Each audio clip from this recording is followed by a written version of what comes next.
Whenever Britney shows a little flesh, someone somewhere is shocked. This time, Britney was shocked by her own skin. Damn, girl. Specifically, the tattooed part. You got a tattoo right there? Breaking news on VH1. Britney's tattoos are wrong. In May 2004, word broke that Britney's latest body art was, well, just gibberish. Now, Britney supposedly is a big follower of this whole Kabbalah thing, and being a big follower, she showed her dedication. She got the tattoo. Britney has 3 Hebrew letters tattooed on the back of her neck. She told everyone that it meant a new era. The funny part about it, if the symbols are flipped around, now it's meaningless. Stop! As into Kabbalah as she is, she got the messed up Kabbalah tattoo. It's almost as if she's not totally sincere about her practice of Kabbalah. So the whole irony here is that Jews are not actually allowed to be tattooed. She got her messages mixed. You know, she was so dedicated to her newfound Judaism that she wanted to tattoo it on her body, not realizing that by tattooing it on her body, she was performing one of the worst Jewish taboos. This wasn't the first time Britney was a victim of bad ink. Turns out another one of her tattoos is just as strange. She's got a tattoo of an Asian symbol, which I guess is supposed to mean mysterious, but actually means strange. Which means basically she got punked hardcore in a tattoo parlor. Listen, if you're gonna get an Asian tattoo, Britney, go to an Asian guy. Don't go to a guy wearing a bandana with blonde hair smoking weed. Usually people screw up and get like the Tasmanian Devil or a Chilly Willy tattoo, and they regret that later, but now she's forever branded as strange. Fortunately, there's an old Kabbalistic saying just for this occasion. Tattoo me wrong once, shame on you. Tattoo me wrong twice, shame on me. After the whole tattoo debacle, Britney turned to a simpler but more shocking way to express her innermost thoughts and desires, dramatically blunt t-shirts. It all started in July of 2004 with this jaw-dropping slogan, "I'm a virgin, but this is an old t-shirt. Snap! One more time!" Britney's taken to speaking to the world via her t-shirt. She's no longer content with just saying quotes during press conference. She's like, if we're going to take pictures of me, I'm going to say something across my chest. I saw her with the, Mr. Stutterline t-shirt before they were even married. I love the way that she's just so easily giving up her Spears name.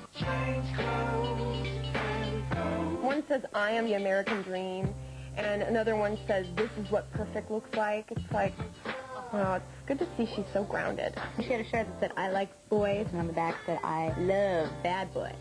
It's like, you like all boys. The most shocking t-shirt that Britney wears is MILF in training. MILF stands for Mother I'd Like to If you dream hard enough, all your dreams will come true. If your dream is to be a mother, you can become that. I think Britney will be. She's letting her clothes speak for her, because she can't say these things. She has socks that say paparazzi. One of the other things that Britney started to wear were hats that said different things. Like she had a hat that said Carpe Assum, seize the ass. What does that even mean? Are you asking me to grab your ass? You don't need to ask. Her hat that says shut up and do me, which actually corresponds to Kevin's hat, which says rock out with your out. Why does she wear these outrageous cotton cue cards? Only Britney knows for sure. It's like she's no longer satisfied with the tabloids putting in captions under her photos. She's now supplying her own captions. It's like she's kind of a walking punchline. Britney is not shy about public displays of affection.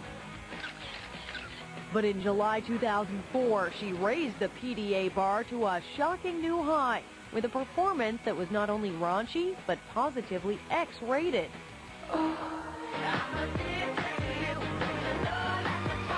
So Britney and Kevin are vacationing, and they decide, oh, let's go out on the balcony, get some air, smoke some cigarettes, fool around a little bit. And of course, being Britney, the paparazzi were there to capture it all. I saw what we call her mitts on his bit.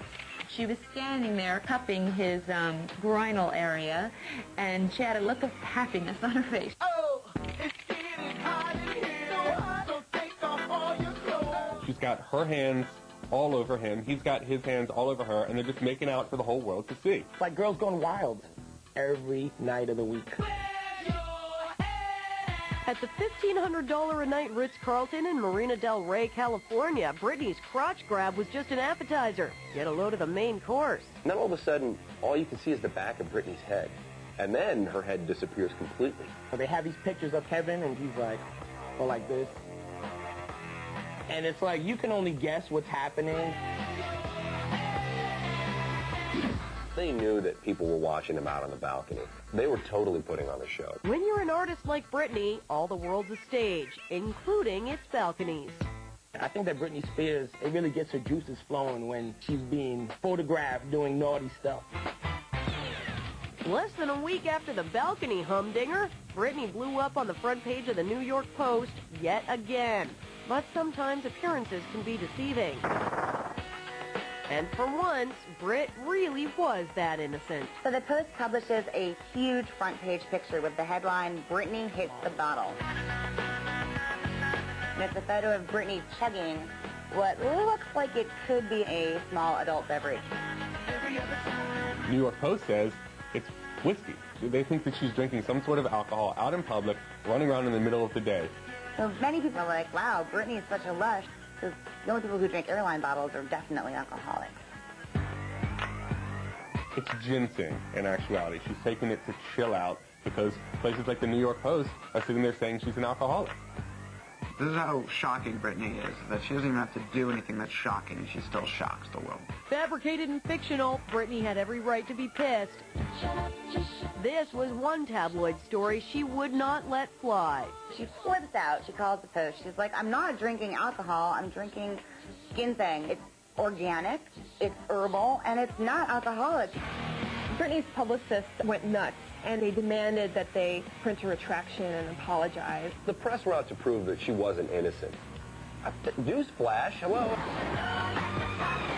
I mean, come on, of course she's not innocent.